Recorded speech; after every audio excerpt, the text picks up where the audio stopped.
Margaret. Welcome to the show. As way of getting started, tell us about yourself. Hey, Brian, great to see you and hear you here. Yeah, I'm coming to you from Co Video, or the headquarters of Co Video in Indianapolis. So you've been an awesome cheerleader of us in video for a long time. So I want to say thanks for that. It's nice to be on the show with you and chat with you a little bit more about video. And I kind of keep calling video the it girl of 2020, right? You know, Yeah, it's definitely having a moment here.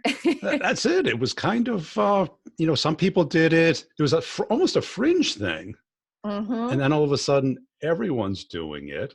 Mm-hmm. Yep. And whether they like it or not, and they're starting to find out the nuances and the power of it. Yeah, exactly. I mean, through all of the difficulties, the challenging situation that we're in here today, one of the things that I am really encouraged by is, people have had their hand forced in using video here. They've been able to avoid it maybe up until now. The people who are really the kind of the trendsetters, the go-getters, they've embraced it. Obviously video's been around for a very long time. Starting to see a trend in video for B2B sales. That was, like you said, kind of on the fringe there. And now it's definitely kind of tipped over that point and something that everybody's having to embrace. And that excites me because I think it gives people the chance to stretch themselves and see that they can do it. No Right. matter your age, no matter your comfort level at first, and certainly it's pretty low at first. Was it hard for you at the beginning? I was in a little bit of a unique case. So just to give you a background, I started at Co-Video in a sales role, was in that role for about 3 years, and recently transitioned to the director of marketing, which has been nice. It's given me a really interesting perspective on that marketing. I find it's been really helpful. But before that, in a past life, I actually was a theater major at Butler University in Indianapolis. And I found that actually made me uniquely positioned for sales, and particularly for video. So to your question, I think there's always some discomfort at first when you're on video. It's a lot about you, right? How do I sound? How do I look? What is that weird tick that I'm doing that I never noticed before? It's like hearing yourself on voicemail for the first time times 10. Right. Yeah. So there's definitely a discomfort. But I find that once you get over that hump, it's just so easy. It's so much easier, even for me. Gosh, I probably drive my friends crazy because even in my personal life, if my emails start to get over, a certain number of sentences, I'm like, oh, forget it. I'll just send them a video. Right. It's just easier. So, yeah. Well, that's it. I mean, if you treat email like writing a letter, you're using email wrong. It's exactly. Right. Yep. It's really much closer to texting. It should be. Yeah. And if you have more to communicate, turning the camera on, it obviously demonstrates that you're not a machine, that you're not part of someone's cadence. It's hyper personalized because you're talking to them. And it shows that you have enough interest to put that much effort into it. Exactly. Yep. You got it. And the funny thing is, it comes off as a lot of effort, but it doesn't have to be, because it's different than, I think people hear video and they think about those really like sleek, sexy marketing videos or commercials, and that has its place, and it has for a very long time, right? There's nothing new. But when we're talking about video for sales, totally different beast, right? It's more about that one-on-one connection. Yes. I call them video voicemails, right? So you're not coming up with a script, you're talking off the cuff, and that natural sort of tone in your voice that comes through and actually makes you sound way more confident than if it was something like, if I said, hello, Brian, Margaret here from Co-Video, you'd be like, done, get out of here, you're killing me. Right. That's how voicemail is the worst. Yes. It's like their name, their company, their phone number. Okay. Oh, God, why are you calling? Right? And every time I get a video email, there's just too much curiosity not to click it. Yeah, yeah, absolutely. I totally agree. People are like, what is this? Especially this is so, people who are familiar with co-video or video email, this will not be anything new to them. They'll hear us harping on it. But I almost always hold up a sign that has someone's name or a little Yeah. message on it or something like that, especially their name. There's some kind of weird psychology about someone hearing and seeing their own name. And I almost take it back to, like, remember when we were kids and maybe we'd go on field trips, or, you go to somewhere and there's mugs with your name on it, or Yeah. keychains, and you immediately are like, Margaret, Margaret, Margaret, Margaret. Do they have Margaret? And you're like, they got it. They got Margaret. There's just that weird psychology behind it, and people love to hear and see their own name. So something as small as that gets them from the beginning. That's it, because I mean, Coca-Cola had a whole program about that. Totally. Printing the cans or the bottles with the names on it. Yeah, share a Coke with Brian. Right. Why does Starbucks write your name on it versus what's in the container? Yep. Right. Yep. Even though they misspell it all the time. All the time. You should see all the ways I've seen Margaret spelled. Yeah. Now, you got into this super early, relatively, I guess. Yeah, exactly. Well, co-video's been around since 2004, which in the software world, makes us dinosaurs, a little bit ancient. We've been around for a while. But the cool part about that is we were almost a little ahead of our time. Yeah. It's funny, we shouted out, YouTube just had their 15-year anniversary. And we were like, hey, YouTube, from your big brother, we just had our 15-year anniversary, right before you too. So when you think about co-video being around as long as YouTube, you're like, oh my gosh, that's crazy. So we've definitely been around for a bit, but it's taken a while for the market to catch up to that. Right. It was not something that was embraced quite as much at first, but that's changed. Oh, well, that's it. Because in the last 5 years, I call it hitting peak email. Yeah. Right. And it's so Me Too email in the sense that everyone's copying each other. Yes. The alligator breakup email, got a quick question, subject title, quick question with 3 paragraphs of what you want to sell me. There's no question in there.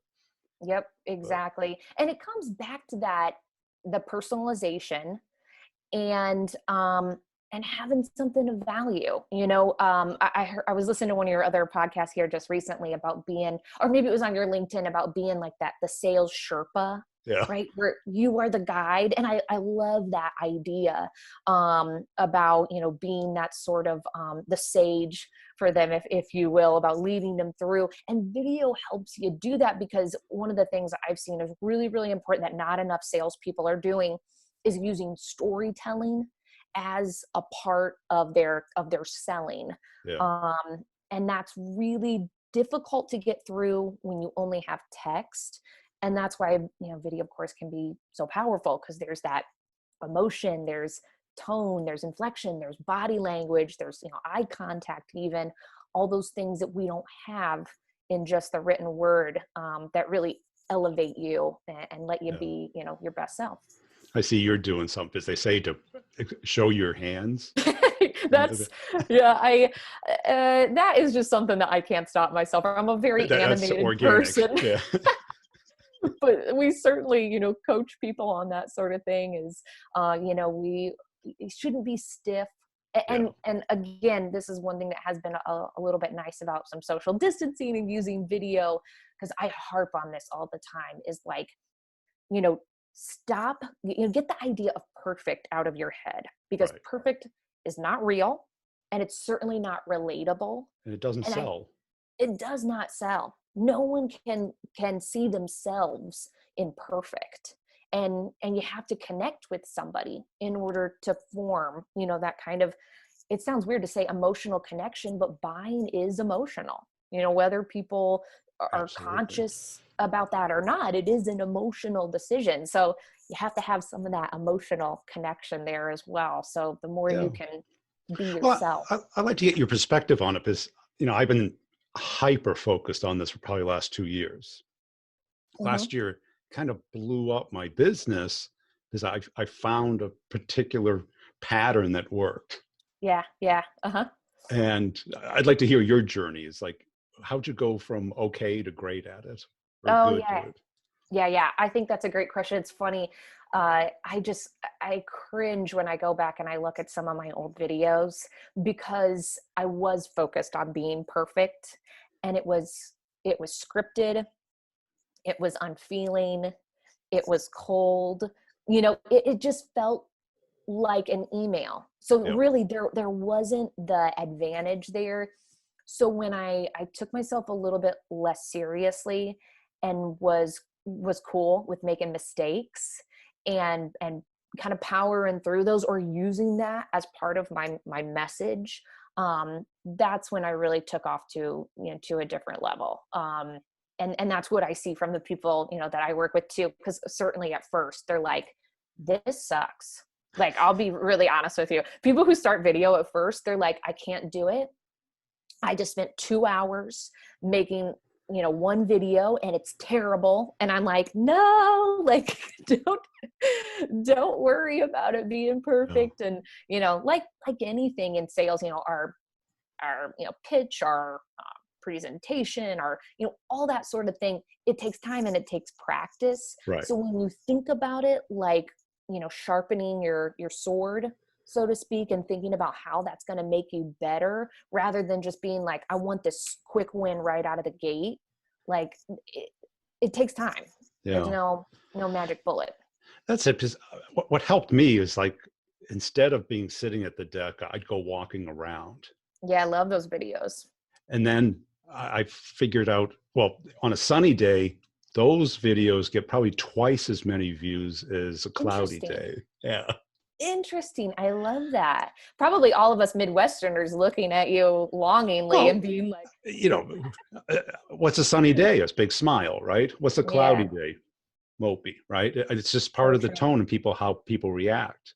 And Yeah. the big epiphany I had was inserting comedy, a little Yeah. sarcasm, and a little lesson, Mm-hmm. because Mm-hmm. any one of those alone gets interest, gets Mm-hmm. laughs.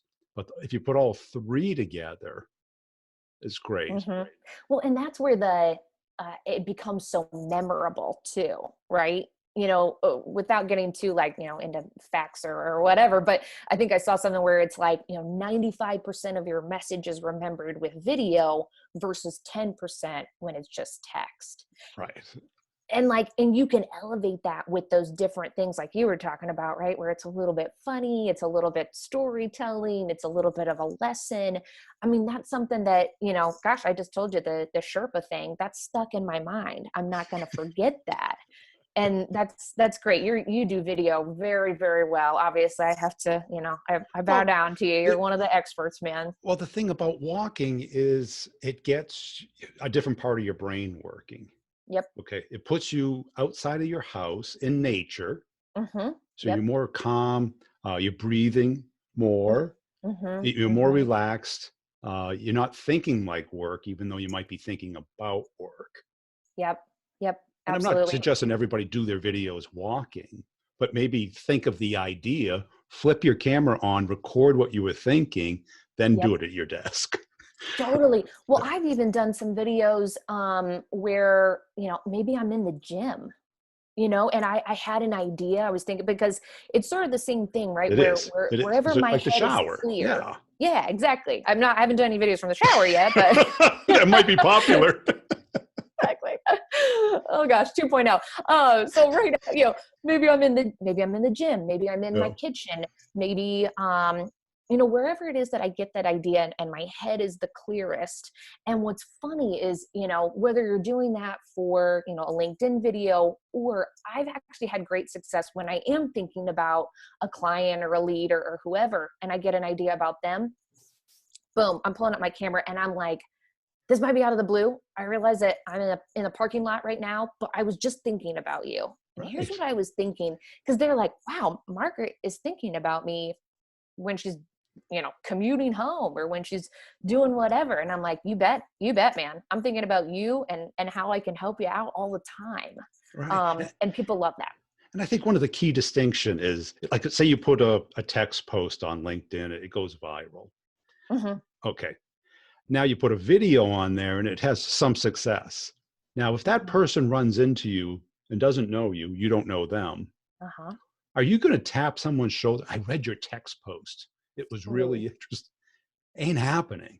Yep. And I got to tell you, since the fall, I've been approached probably 20 times in public. I love it.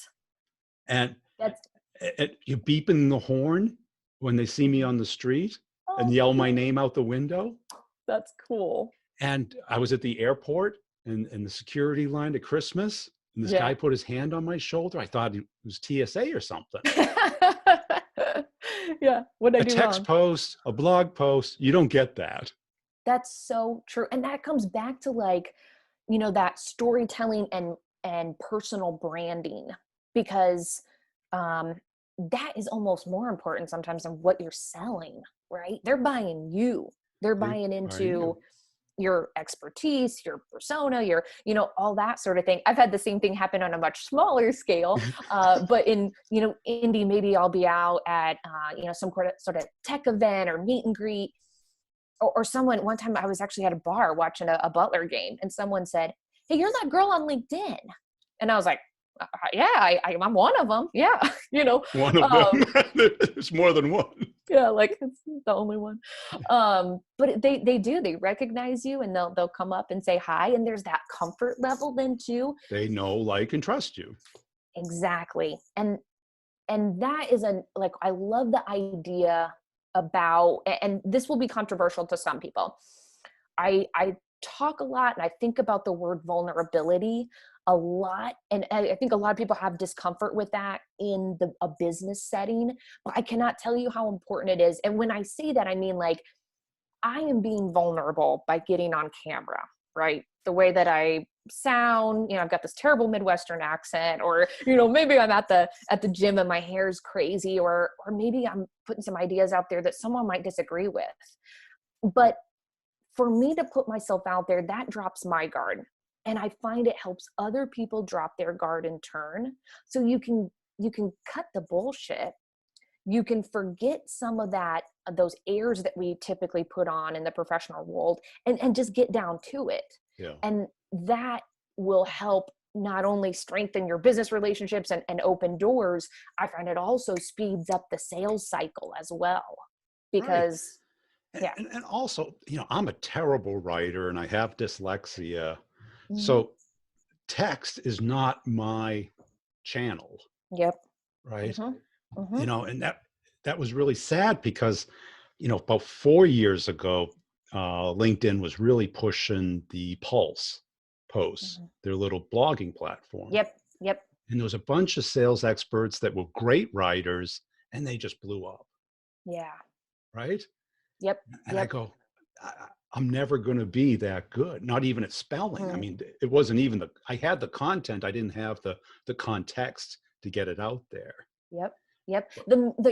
Your perfect medium wasn't there yet. And by the way, I just have to say, I really appreciate you being vulnerable and saying that. That is tough to say, and it's something that I've struggled with as well. I love to write, but growing up, I had a difficult time with dyslexia as well. Yeah.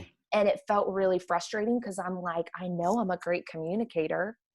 But when you're given your perfect medium and you're able to convey your ideas so much more clearly, I mean, that's a big win. And that's what an awesome story too, that came out and you were like, hey, that doesn't have to hold me back. That's cool. Right. And I think for reps, maybe the phone or the phone doesn't work so much in your industry. Maybe it does, but video works on your time.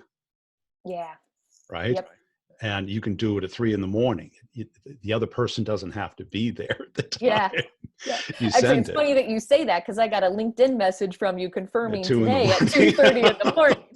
I was like, what is Brian doing? He's got sleep issues. No, I think that's a great point. You can be in person with them. And obviously that is a really big thing right now for people. Right. And, I know, very few salespeople who are not better in person. Almost all of them say, get me in person get me in front of them, I'll close the deal. And yet when I present the idea of video, they say, no, no, no, that's not for me. And I'm like, dude, I just gave you an answer to your problem.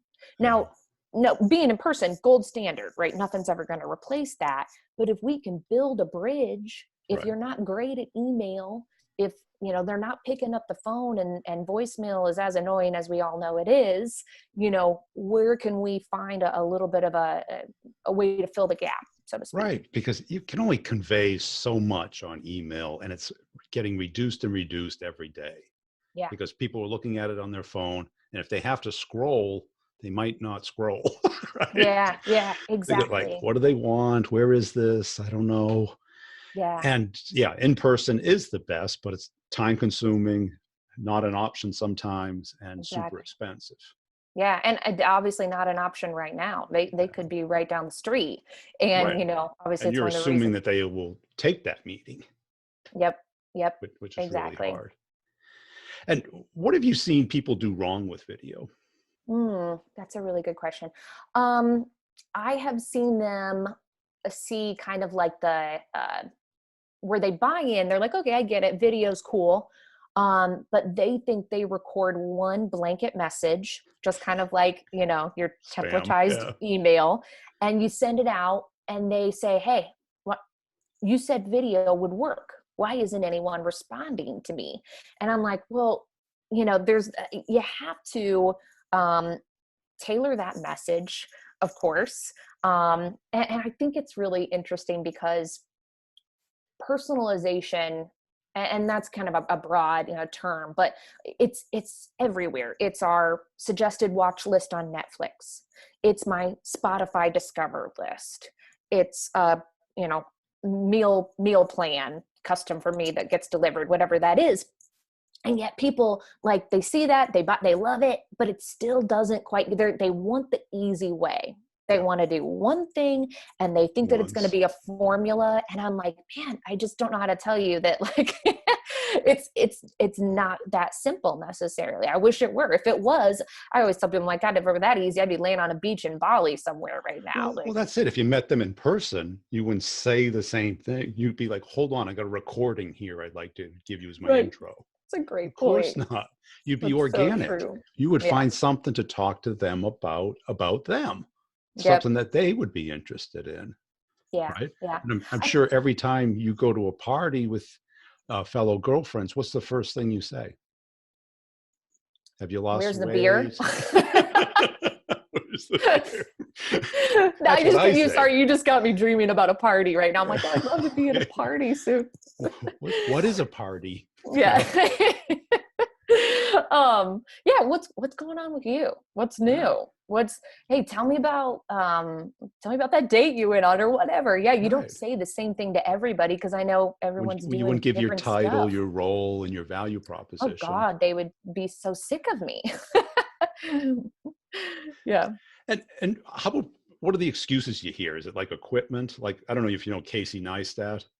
No, I don't. Uh-uh. He's a huge YouTuber, and Okay. and all his about is all the equipment, because he gets sick of people asking about the equipment. That's He's really like, funny. it's not the equipment. It's not the equipment. I will co-sign that up and down. That's one of the excuses I get. That's usually a little further down the line. But yeah, they're like, oh, I don't have like a snowball mic or a ring light Right. or someone. I don't have a green screen, and I'm like, who needs a green screen? Like, we're not doing a Marvel movie, Right. so just Yeah. pull up your webcam like you and I are doing right now. And actually, we said this right before we started recording, but I'm in my childhood bedroom right now. Like, this is where I grew up, like It looks there's nice no, though. oh, thank you. Is that a But princess bed? it is, I know, it's like such a little kid, it's such a little kid room still. Yeah. But there's no reason for me to fake it. Yeah. So anyway, that's one of the things, when it comes to equipment. Don't worry about it. Use your webcam. Literally everyone has a built-in webcam. So excuse debunked. The other one that I hear from people too is, well, you're good on camera. I can't do that. And I said, well, maybe not right now. That would be like me talking to a power lifter, I don't know, or something like that, and being like, well, I can't do that. Well, not right now. You haven't practiced. You haven't But done it. are you good at a party? And they say, Yeah. oh yeah. Okay. Imagine you're holding your camera in front of you at a party. Yeah. It's the same thing. People get too wrapped up in it. And, kind of one of the tricks I've always used, I just give myself a deadline.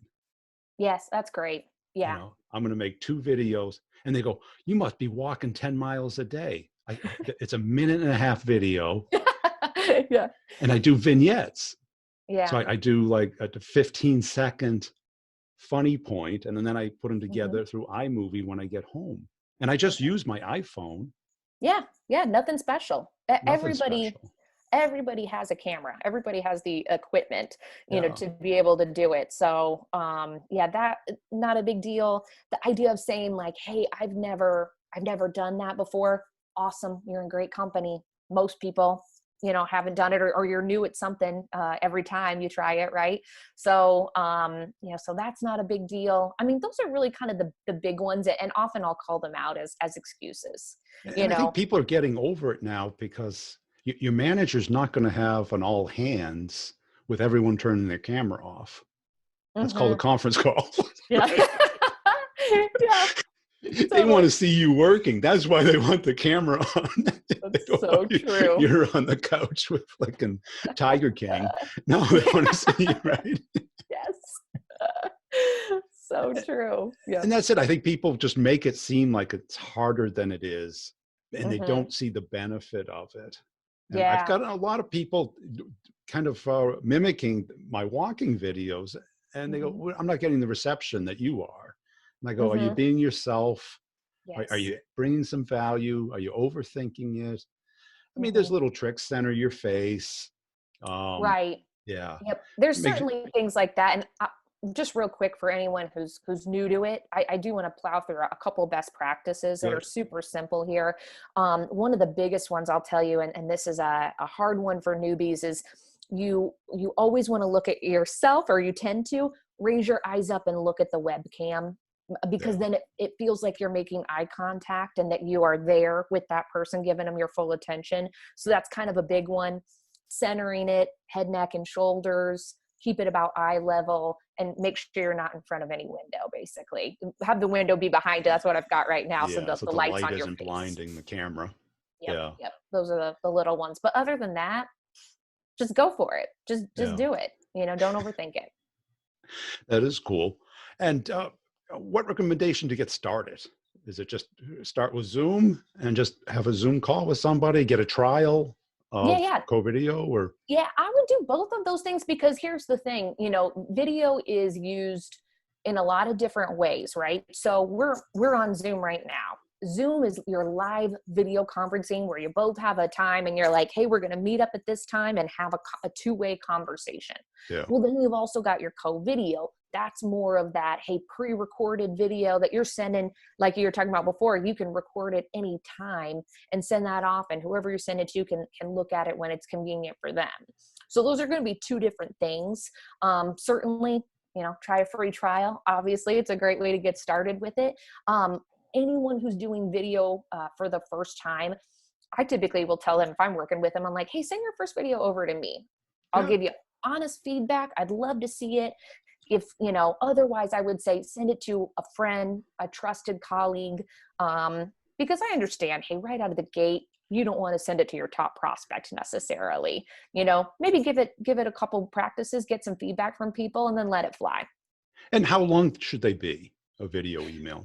Yeah, typically 30 to 45 seconds. Yeah. They're short. They're really short. The only time I do it a message longer, because I obviously use video throughout a lot of my conversations, not every email certainly. But if I'm answering questions for people, those will be a little bit longer. We've already developed that trust and that rapport. I've got something that they need and want. Those might be a little bit longer, but I'm never doing a video more than 2 minutes long. Yeah. And how's it helped you in the sales process? Yeah, I would say the biggest thing, because I was in sales even before I came to co-video. I've been at a couple other companies doing it as well. One of the things I noticed right off the bat is it gave me, I I don't know how to say this in a great way, but like some validity or some clout, Yes. where right away they had they just had more trust. Yes. And it changed the tone of the conversation from the get-go. So let's say I send them a video email. First, they watch it, and then I call them and I say, hey, Margaret, how's it going? Yeah. Like the tone in their voice was completely different. Whereas before, they just couldn't wait to, get me off the phone. It just really changed the game, and it made me be respected and more on their level, because they saw me as a person. Yes. When there's no face, when there's no relation there, it's way easier to be like, screw off, Right. Yeah. It's the same reason people can be so mean in comments on social It's a law media. of proximity. Exactly. Because you naturally feel closer, Mm-hmm. and our brains are that way. Yeah, just as I've humans, noticed that's how we're wired. that's how we're wired. Every company I've ever been at, a lot of startups, Mm-hmm. the further geographically the people were away, the more misunderstood and sought as strangers versus part of the team. Yeah. Oh, that's so true. Absolutely. Yeah. And the other thing that spurred was when I was in field sales, the first thing I heard when I showed up is like, you look a lot younger than you sound on the phone. Yeah. Uh-huh. Uh-huh. Right? Because they when you're listening to somebody, even when you're reading somebody's writing, you're putting an image in your brain of what Yeah. that person looks like. Mm-hmm. Mm-hmm. Oh, you should hear when I write someone an email and then they see or hear me and they're like, Margaret, I was expecting a 85-year-old woman. Annie. It's an old classic name, classic as my mom would call it. But yeah, you can. It's this kind of the same reason people put their headshot in their signature.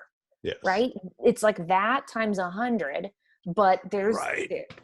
And like on LinkedIn, people say, will you review my profile? I go, yeah, you got to have a picture. Just put a nice warm smile from your camera.